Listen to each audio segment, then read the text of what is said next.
सम्मानित साथियों, नमस्कार। उत्तर प्रदेश में महिलाओं के सम्मान एवं सुरक्षा के संबंध में तथा यहाँ की भारतीय जनता पार्टी की सरकार द्वारा किए गए वादे और उनके किए गए कार्यों के संबंध में आज हम चर्चा करना चाहते हैं। जैसा कि आप देख रहे हैं कि आज उत्तर प्रदेश में महिलाएं असुरक्षित हैं और लगातार महिलाओं के प्रति आपराधिक घटनाएं बढ़ती जा रही हैं और यह आंकड़ा एनसीआरबी का है कि जहां पर कि आज महिलाओं के प्रति आपराधिक घटनाओं में नंबर 1 पर उत्तर प्रदेश है और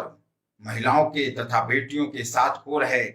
बलात्कार की घटनाओं में आज उत्तर प्रदेश दूसरे नंबर पर है। यह आंकड़ा वह है जो कि थाने में दर्ज होता है तथा मीडिया द्वारा दिखाया जाता है, लेकिन बहुत सी ऐसी घटनाएं हमारी बच्चियों के साथ, बहनों के साथ तथा महिलाओं के साथ हो रही हैं जिसको कि वह लोक लाज के भय से नहीं बताती हैं और या जो दबंग होते हैं उनके डर से नहीं आता है। और कभी कभी तो यहाँ के जो पुलिसकर्मी होते हैं वो लोग भी उन मामलों को दर्ज नहीं करते हैं, कहीं सुलह समझौता करा के उसको समाधान करना चाहते हैं। तो इस प्रकार की घटनाएं बहुत सी ऐसी हैं जो कि दिखाई नहीं पड़ती हैं और यहाँ पर इस कारण लगातार ऐसी घटनाएं बढ़ती चली जा रही हैं। और उत्तर प्रदेश में यह नहीं कि केवल इस काल में बल्कि पहले भी ऐसी आपराधिक घटनाएं हो रही थी, लेकिन हमारे उत्तर प्रदेश में जब मुख्यमंत्री जी या भारतीय जनता पार्टी की सरकार बनने के पूर्व इन्होंने ये वादा किया था कि हम महिलाओं के सम्मान एवं सुरक्षा की रक्षा करेंगे और कहीं ना कहीं इस बात को लेकर यहाँ के लोग अस्वस्थ थे। इसीलिए भारतीय जनता पार्टी की सरकार इन्होंने बनाया, हम सब ने बनाया। और जब माननीय मुख्यमंत्री योगी आदित्यनाथ उत्तर प्रदेश की कमान संभालते हैं तो वह यह कहते हैं कि महिलाओं के सम्मान एवं सुरक्षा तथा महिलाओं के सशक्तिकरण, महिलाओं के कल्याण किया जाएगा और यही नहीं, लिंगानुपात में सुधार किया जाएगा। और उस समय जो छेड़खानी की घटनाएं लगातार बढ़ रही थी उसके लिए भी उन्होंने एंटी रोमियो दस्ता बनाया और साथ ही उस समय जो समाजवादी सरकार द्वारा वुमेन्स हेल्पलाइन चालू किया गया था, उस समय 11 जनपदों में चालू किया गया था और माननीय मुख्यमंत्री जी उसको पूरे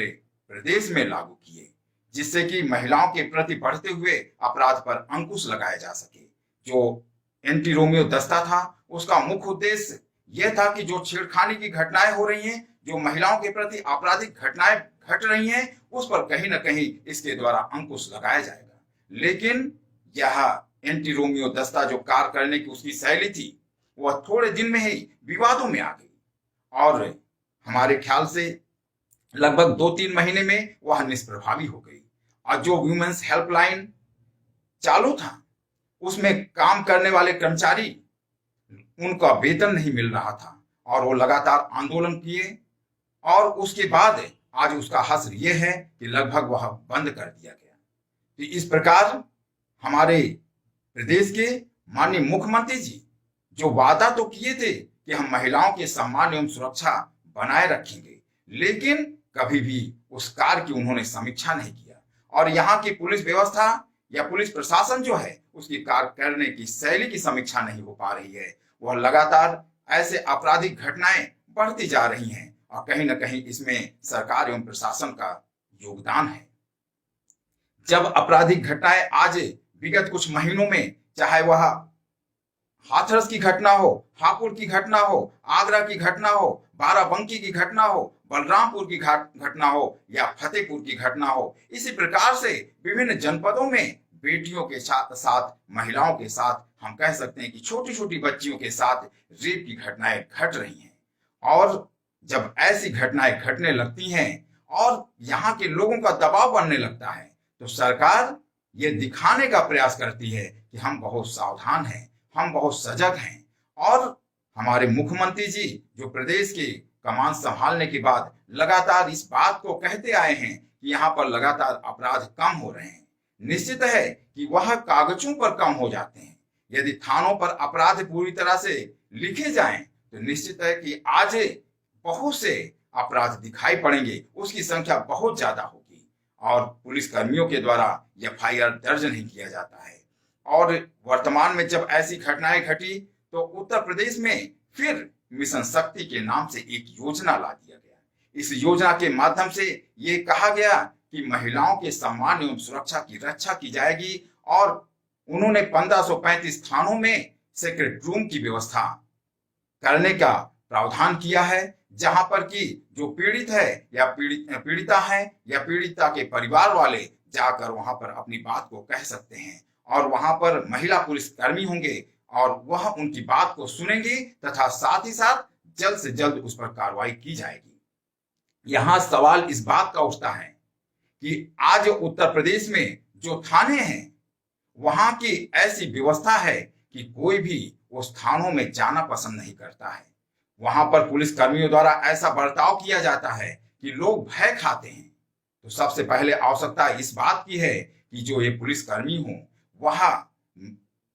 मित्रता का व्यवहार करें। वह पुलिसकर्मी जो कि लोग आते हैं अपनी फरियाद लेकर उन फरियाद को सुने, उनको डांटे नहीं और जो वास्तविक घटनाएं हैं उनको दर्ज करे और उसके बाद उस पर कार्रवाई करे।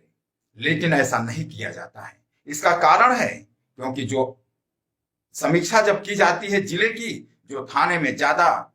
क्राइम रहता है उसके थाना अध्यक्ष को डांट पड़ती है और जिले की जब समीक्षा होती है तो कहीं ना कहीं डीजीपी इस बात को लेकर उस जिले के प्रमुख को या जिला जो वहां पर पुलिस अधीक्षक हैं उनको कहते हैं कि आपके यहाँ क्राइम बहुत ज्यादा हो रहा है, इसलिए पुलिस कर्मियों द्वारा थाने द्वारा एफआईआर दर्ज नहीं की जाती है। इसी कारण ऐसी घटनाएं लगातार बढ़ती जा रही हैं और अपराधियों का मनोबल इतना बढ़ जा रहा है कि वह बेटियों के साथ, महिलाओं के साथ, छोटी छोटी बच्चियों के साथ ऐसे वारदात कर रहे हैं जिससे कि पूरी मानवता शर्मसार हो रही है। यदि हमारे सरकार द्वारा यहाँ पर इस प्रकार की व्यवस्था की जाती, सख्ती की जाती और त्वरित कार्रवाई की जाती तो निश्चित है कि ऐसे अपराधों पर अंकुश लगता। और मिशन शक्ति के चालू होने के बाद भी हम देखते हैं कि पीलीभीत लखीमपुर खीरी में जो मोहम्मदी थाना है वहां पर एक भाजपा के कार्यकर्ता द्वारा पुलिस महिला के साथ छेड़खानी की जाती है। जब उसको पुलिस वाले गिरफ्तार करके थाने ले जाते हैं तो वहां के विधायक उस अपने दलबल के साथ उस थाने में जाते हैं और उस अपराधी को, उस छेड़खानी करने वाले व्यक्ति को उस थाने से छुड़ाकर चले आते हैं। तो आखिर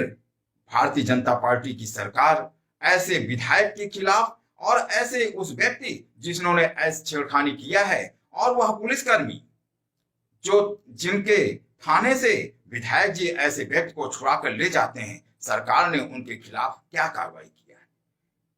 कहीं ना कहीं मामले को शांत करने का ही प्रयास किया गया है। यदि सरकार संवेदनशील होती और ऐसे मामले में त्वरित कार्रवाई करती, वह विधायक के खिलाफ, उस व्यक्ति के खिलाफ तथा उस थाने में जो पुलिसकर्मी थे जिसकी अभिरक्षा में वह व्यक्ति था, उसके बाद वो छुड़ाकर चले जाते हैं और वहां पर जो पुलिसकर्मी हैं उनके खिलाफ भी कार्रवाई होती तो शायद संदेश से जाता कि हाँ, हमारी यहाँ की सरकार सब महिलाओं के प्रति संवेदनशील है, सजग है और वह चाहती है कि ऐसे आपराधिक घटना ना घटे